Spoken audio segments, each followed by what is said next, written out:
2024 തീരാൻ ഇനി ഒരു ദിവസം മാത്രമേ ബാക്കിയുള്ളൂ. അപ്പോൾ ഈ ഒരു വർഷം വലിയ പ്രതീക്ഷയോടുകൂടെ തിയേറ്ററിൽ എത്തിയ സിനിമകളുണ്ട്. ചില ഹൈപ്പൊക്കെ കാണുന്ന സമയത്ത് ആ ഒരു സിനിമ എന്തായാലും തിയേറ്ററിൽ വിജയിക്കുമെന്ന് പ്രതീക്ഷിച്ച സിനിമകളുണ്ട്. ആ ഒരു സിനിമകളൊക്കെ ചിലത് ആറ്റം ബോംബുകളായി മാറിയിട്ടുണ്ട് തിയേറ്ററിൽ. ചിലതൊക്കെ പൊട്ടിപ്പോയിട്ടുണ്ട്. തിയേറ്ററിൽ വിജയിക്കാൻ സാധിച്ചിട്ടില്ല. അത്തരത്തിലുള്ള സിനിമകളെ കുറിച്ചാണ് നമ്മൾ ഇന്ന് ഈ ഒരു വീഡിയോയിൽ സംസാരിക്കാൻ വേണ്ടി പോകുന്നത്. അതിലേക്ക് വരാം. അതിന്റെ മുന്നേ ജിനു അണ്ടർ എന്ന് പറയുന്ന നമ്മുടെ ചാനൽ ആദ്യമായിട്ട് കാണുന്നവരാണെങ്കിൽ സബ്സ്ക്രൈബ് ചെയ്യുക. 2024 ഏറ്റവും വലിയ ഹൈപ്പുള്ള ഒരു മൂവിയായിരുന്നു ലാലേട്ടൻ ലിജോ ജോസ് പെല്ലിശ്ശേരി ഒന്നിച്ച മലൈക്കോട്ടെ വാലിബൻ. വലിയ പ്രതീക്ഷയായിരുന്നു ആ ഒരു സിനിമയിൽ ഉണ്ടായിരുന്നത്. എന്തായാലും ആ ഒരു സിനിമ തിയേറ്ററിൽ വലിയ വിജയം കൈവരിക്കുമെന്ന് പ്രേക്ഷകർ വിചാരിച്ച സിനിമ ഒരിക്കലും ആ ഒരു സിനിമയിൽ പരാജയം പ്രേക്ഷകർ അറിഞ്ഞിരുന്നില്ല. പക്ഷെ തിയേറ്ററിൽ എത്തിയപ്പോഴാണ് ആ ഒരു സിനിമ ആറ്റം ബോംബായി മാറിയത്. വലിയ ബഡ്ജറ്റിൽ വന്ന സിനിമ ഏകദേശം 70ഓളം കോടിയായിരുന്നു ആ ഒരു ചിത്രത്തിന്റെ ബഡ്ജറ്റായി പറഞ്ഞിരുന്നത്. ഒരുപാട് ജൂനിയർ ആർട്ടിസ്റ്റുകളെയും അതോടൊപ്പം തന്നെ വലിയ താരങ്ങളെയും ടെക്നിക്കലി എല്ലാം റിച്ച് ആക്കിക്കൊണ്ട് എടുത്ത സിനിമ നിർമ്മാതാക്കൾക്ക് വലിയ രീതിയിലുള്ള സാമ്പത്തിക നഷ്ടം വരുത്തിവെച്ച സിനിമ മലൈക്കോട്ടെ വാലിബൻ ആയിരുന്നു ഈ വർഷത്തെ ഏറ്റവും വലിയ ആദ്യത്തെ ആറ്റം ബോംബ്. ഇനി ഞാൻ പറയാൻ പോകുന്ന ആറ്റം ബോംബായ സിനിമകളൊന്നും ഓർഡറിലല്ല. എനിക്ക് തോന്നിയിട്ടുള്ള ഏറ്റവും വലിയ ആറ്റം ബോംബുകളാണ് 2024 ഞാൻ പറയാൻ വേണ്ടി പോകുന്നത്. മറ്റൊരു സിനിമ, ദിലീപ് സിനിമ തങ്കമണി. ഈ ഒരു സിനിമക്കും വലിയ രീതിയിലുള്ള ബഡ്ജറ്റ് ഉണ്ടായിരുന്നു. ദിലീപ് ഒരു കപ്പടാച്ചി വിഗൊക്കെ വെച്ച് വന്ന ഒരു സിനിമ. ഈ ഒരു സിനിമയും തിയേറ്ററിൽ നിന്ന് ഏകദേശം 5 കോടിയോളം രൂപ മാത്രമേ കളക്ട് ചെയ്തിട്ടുള്ളൂ. ഈ ഒരു സിനിമയുടെ ബഡ്ജറ്റ് എന്ന് പറയുന്നത് 30 കോടിയോളം രൂപയാണ്. ഈ ഒരു സിനിമ തിയേറ്ററിൽ അട്ടർ ഫ്ലോപ്പ് ആയി മാറിയിട്ടുണ്ട്. ഈ വർഷത്തെ മറ്റൊരു ആക്ഷൻ ബോംബായിരുന്നു ഷൈൻ നിഗവും അതോടൊപ്പം തന്നെ മഹിമ നമ്പ്യാരും അഭിനയിച്ച ലിറ്റിൽ ആർട്സ് എന്ന് പറയുന്ന ചിത്രം. ഈ ഒരു ചിത്രം ഇത്രയും വലിയ ആക്ഷൻ ബോംബായി തീരാനുള്ള പ്രധാന കാരണം ഈ ഒരു സിനിമയ്ക്ക് മേലുള്ള പ്രതീക്ഷ ഉണ്ടായിരുന്നു. കാരണം RDX എന്ന ചിത്രത്തിന് ശേഷം മഹിമ നമ്പ്യാരും ഷൈൻ നിഗവും ഒന്നിക്കുന്ന ഒരു സിനിമ എന്ന ലെവലിൽ വലിയ പ്രതീക്ഷ ഈ ഒരു സിനിമയിൽ ഉണ്ടായിരുന്നു. അല്ലെങ്കിൽ നമ്മൾ ഒരിക്കലും ഈ ഒരു സിനിമയെ കുറിച്ച് സംസാരിക്കില്ലായിരുന്നു. RDX എന്ന ചിത്രത്തിന് ശേഷം വരുന്ന ഷൈൻ നിഗം സിനിമ, മഹിമ നമ്പ്യാർ മൂവി, അങ്ങനെ എന്ന നിലയിലായിരുന്നു ഈ ഒരു സിനിമയിൽ വലിയ പ്രതീക്ഷ ഉണ്ടായിരുന്നത്. ആ ഒരു പ്രതീക്ഷയ്ക്കത്ത് ഉയരാൻ ഈ ഒരു സിനിമക്ക് സാധിച്ചില്ല. തിയേറ്ററിൽ ഫ്ലോപ്പായി മാറി. 40 കോടിയോളം ബഡ്ജറ്റിൽ ഈ ഒരു വർഷം തിയേറ്ററിൽ എത്തി മറ്റൊരു അട്ടർ ഫ്ലോപ്പായ മൂവിയാണ് നടികർ എന്ന് പറയുന്ന സിനിമ. ടൊവിനോ തോമസും അതോടൊപ്പം തന്നെ നമ്മുടെ സൗബിൻ ഷായറൊക്കെ ആയിരുന്നു ഈ ഒരു സിനിമയിലെ പ്രധാന താരങ്ങൾ. വലിയ ദുരന്തം വരുത്തിവെച്ച സിനിമ. ജിൻ പോൾ ലാലായിരുന്നു ഈ ഒരു സിനിമ സംവിധാനം ചെയ്തത്. കോടികൾ ഇങ്ങനെയും ആറ്റം ബോംബാക്കി മാറ്റാം എന്ന് കാണിച്ച് തന്ന സിനിമ കൂടിയായിരുന്നു ഈ ഒരു നടികർ. ഈ വർഷം മറ്റൊരു പ്രതീക്ഷയുള്ള സിനിമയായിരുന്നു മലയാളി ഫ്രം ഇന്ത്യ. ഈ ഒരു സിനിമയിൽ ഉണ്ടായിരുന്ന പ്രതീക്ഷ എന്ന് പറയുന്നത് നമ്മുടെ ക്യൂന്, ജനഗണമന എന്നീ സിനിമകൾക്ക് ശേഷം വരുന്ന സംവിധായകന്റെ സിനിമ എന്ന ലെവലിൽ വലിയ പ്രതീക്ഷ ഈ ഒരു സിനിമയിൽ ഉണ്ടായിരുന്നു. നിവിൻ പോളിയുടെ ശക്തമായ ഒരു തിരിച്ചുവരവ് തന്നെയായിരുന്നു ഈ ഒരു സിനിമയിലൂടെ ആരാധകർ പ്രതീക്ഷിച്ചിട്ടുണ്ടായിരുന്നത്. എന്നാൽ അവിടെയും ഇവിടെയും കണ്ടിരിക്കാം എന്ന ഒരു അഭിപ്രായം മാത്രമേ ഈ ഒരു സിനിമയ്ക്ക് നേടിയെടുക്കാൻ സാധിച്ചിട്ടുള്ളൂ. ചിലർക്ക് ഈ ഒരു സിനിമ തീരെ വർക്കായില്ല, വളരെ ദുരന്ത സിനിമയാണ് എന്നൊക്കെ റിവ്യൂസും കാര്യങ്ങളെല്ലാം വന്നിട്ടുണ്ടായിരുന്നു. ഈ ഒരു സിനിമ പ്രേക്ഷകന്റെ ലെവലിലേക്ക് ഒത്തുയരാൻ സാധിച്ചില്ല.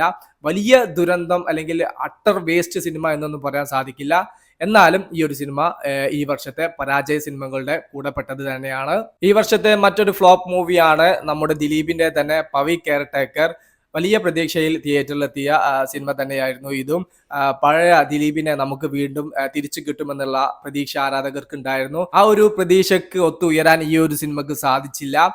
പഴയ നമ്പർ കോമഡികളെല്ലാം ഇനി ഒരിക്കലും മലയാള സിനിമ പ്രേക്ഷകർക്കിടയിൽ വർക്കാവില്ല എന്ന് ദിലീപിന് ബോധ്യപ്പെടുത്തി കൊടുത്ത സിനിമ കൂടിയാണ് പവി.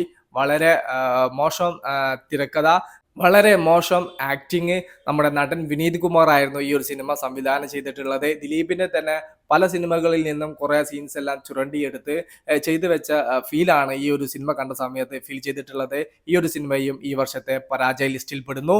ഈ വർഷത്തെ മറ്റൊരു പരാജയ മൂവിയാണ് കൊണ്ടൽ എന്ന് പറയുന്ന പെപ്പെ മൂവി. ഈ ഒരു ചിത്രത്തെ ഈ ഒരു ലിസ്റ്റിലേക്ക് ഞാൻ എടുത്തിടാനുള്ള പ്രധാന കാരണം എന്താന്ന് വെച്ചാല്, നേരത്തെ ഞാൻ ഷെയ്ൻ നിഗത്തിന്റെ കേസ് പറഞ്ഞു. RDX എന്ന ചിത്രത്തിന് ശേഷം വന്ന പെപ്പെ മൂവിയാണ് ഈ ഒരു കൊണ്ടൽ എന്ന് പറയുന്ന സിനിമ. അതേ പ്രൊഡ്യൂസേഴ്സ് ആ വീണ്ടും ഒരു മറ്റൊരു ഓണക്കാലത്ത് വീണ്ടും തിയേറ്ററിലേക്ക് എത്തിച്ച പ്രതീക്ഷ ഉണർത്തുന്ന സിനിമ. ഈ ഒരു സിനിമ പ്രതീക്ഷയ്ക്കൊത്ത് ഉയർന്നില്ല, വളരെ വലിയ ദുരന്തമായി മാറി. ടർബോയിലെ വില്ലൻ വേഷം ചെയ്ത രാജ് പി ഷെട്ടി ഈ ഒരു സിനിമയിൽ ഒരു പ്രധാന വേഷം ചെയ്തിട്ടുണ്ടായിരുന്നു. അങ്ങേർക്കും ഈ ഒരു സിനിമയെ വിജയത്തിലേക്ക് എത്തിക്കാൻ സാധിച്ചില്ല. ഈ വർഷത്തെ പരാജയ ലിസ്റ്റുകളുടെ കൂട്ടത്തിൽ കൊണ്ടൽ എന്ന സിനിമയും പെടുന്നു. ഈ വർഷത്തെ മറ്റൊരു വേസ്റ്റ് ഫ്ലോപ്പ് മൂവിയാണ് ഉണ്ണി മുകുന്ദൻ നായകനായിട്ട് തിയേറ്ററിൽ എത്തിയ ജയ് ഗണേഷ് എന്ന് പറയുന്ന ചിത്രം. ഈ ഒരു ലിസ്റ്റിലേക്ക് ഞാൻ കൊണ്ടുവരാനുള്ള പ്രധാന കാരണം എന്താണെന്ന് വെച്ചാൽ, നമ്മുടെ മാളികപ്പുറം എന്ന സൂപ്പർ ഹിറ്റിന് ശേഷം തിയേറ്ററിലെത്തിയ ഉണ്ണി മുകുന്ദൻ മൂവിയായിരുന്നു ഈ ഒരു ചിത്രം, ജയ് ഗണേഷ്. അതോടൊപ്പം തന്നെ RDXലെ നായിക നമ്മുടെ ഉണ്ണി മുകുന്ദന്റെ കൂടെ വരുന്ന സിനിമ. അങ്ങനെയെല്ലാം പ്രതീക്ഷ ഉണർത്തുന്ന സിനിമയായി തീർന്നിട്ടുണ്ടായിരുന്നു ഈ ഒരു ചിത്രം. നമ്മുടെ രഞ്ജിത്ത് ശങ്കർ ആയിരുന്നു ഈ ഒരു സിനിമ സംവിധാനം ചെയ്തിട്ടുള്ളത്. റിലീസിന്റെ മുന്നേ വരെ ഈ ഒരു സിനിമ ഒരു സൂപ്പർ ബ്ലോക്ക് ബസ്റ്റർ വിജയം കൈവരിക്കും എന്നുള്ള രീതിയിലുള്ള ഒരു വാർത്തയും കാര്യങ്ങളെല്ലാം വന്നിട്ടുണ്ടായിരുന്നു. അത്തരത്തിലുള്ള നല്ല രീതിയിലുള്ള ഒരു പ്രൊമോഷനും കാര്യങ്ങളും ബഡ്ജറ്റും എല്ലാം ഓക്കെ ആക്കിയിട്ട് തന്നെയായിരുന്നു ഈ ഒരു സിനിമ തിയേറ്ററിലേക്ക് എത്തിച്ചിട്ടുള്ളത്. ഒരു ഫെസ്റ്റിവൽ സമയത്തായിരുന്നു ഈ ഒരു സിനിമയും തിയേറ്ററിൽ എത്തിയത്. ഈ ഒരു ചിത്രത്തിനും തിയേറ്ററിൽ വിജയം കൈവരിക്കാൻ സാധിച്ചില്ല. ഫ്ലോപ്പ് ലിസ്റ്റിൽ പെടുന്നു ഈ ഒരു ചിത്രവും. ഈ വർഷത്തെ മറ്റൊരു ആറ്റം ബോംബ്, അവസാനത്തെ ആറ്റം ബോംബ് എന്നൊക്കെ പറയാവുന്ന ചിത്രം, ലാലേട്ടൻ തന്നെ നായകനാക്കി സംവിധാനം ചെയ്ത മൂവി ബറോസ്. ഈ ഒരു ചിത്രത്തിന്റെ ബഡ്ജറ്റായി പലരും പറയുന്നത് 80 കോടിക്ക് മുകളിലൊക്കെയാണ്. അങ്ങനെയൊക്കെയാണെങ്കിൽ ഈ ഒരു സിനിമയുടെ ലോസ് എന്ന് പറയുന്നത് ചിന്തിക്കാൻ പോലും പറ്റാത്ത രീതിയിലാണ്. ഇതിനോടകം തന്നെ ഈ ഒരു സിനിമയുടെ കളക്ഷനും കാര്യങ്ങളെല്ലാം വളരെ ശോകമായിട്ടാണ് ഈ ഒരു സിനിമ ഇപ്പോൾ തിയേറ്ററിൽ പോയിക്കൊണ്ടിരിക്കുന്നത്. ഇനി ചിത്രത്തിന്റെ ബഡ്ജറ്റ് 80-90 കോടിയൊക്കെ ജസ്റ്റ് ഒരു പ്രൊമോഷൻ ഫിഗർ ആണെങ്കിൽ നിർമ്മാതാക്കൾക്ക് നഷ്ടം തന്നെയാണ്. എന്നാലും ആ ഒരു ഹ്യൂജ് നഷ്ടത്തിൽ നിന്നും രക്ഷപ്പെടാം. അല്ലെങ്കിൽ 80-90 കോടിയൊക്കെ ഈ ഒരു സിനിമക്ക് ബഡ്ജറ്റ് ഉണ്ടെങ്കിൽ ഭീമമായിട്ടുള്ള നഷ്ടം തന്നെയാണ് ആശീർവാദ് സിനിമാസിന് സംഭവിക്കാൻ വേണ്ടി പോകുന്നത്. 2024 തുടക്കത്തിൽ മലൈക്കോട്ടെ വാലിബൻ എന്ന ചിത്രത്തിലൂടെ ആറ്റം ബോംബ് കൊണ്ടുവന്ന് വീണ്ടും 2024 ഒടുക്കത്തിൽ മറ്റൊരു ആറ്റം ബോംബ് തിയേറ്ററിൽ സൃഷ്ടിച്ച ബറോസ് എന്ന ചിത്രത്തിലൂടെ ലാലേട്ടൻ തന്നെയാണ് ഈ വർഷത്തെ നമ്പർ 1 ആറ്റം ബോംബ് സ്വന്തമാക്കിയ താരമായി മാറിയിരിക്കുന്നത്.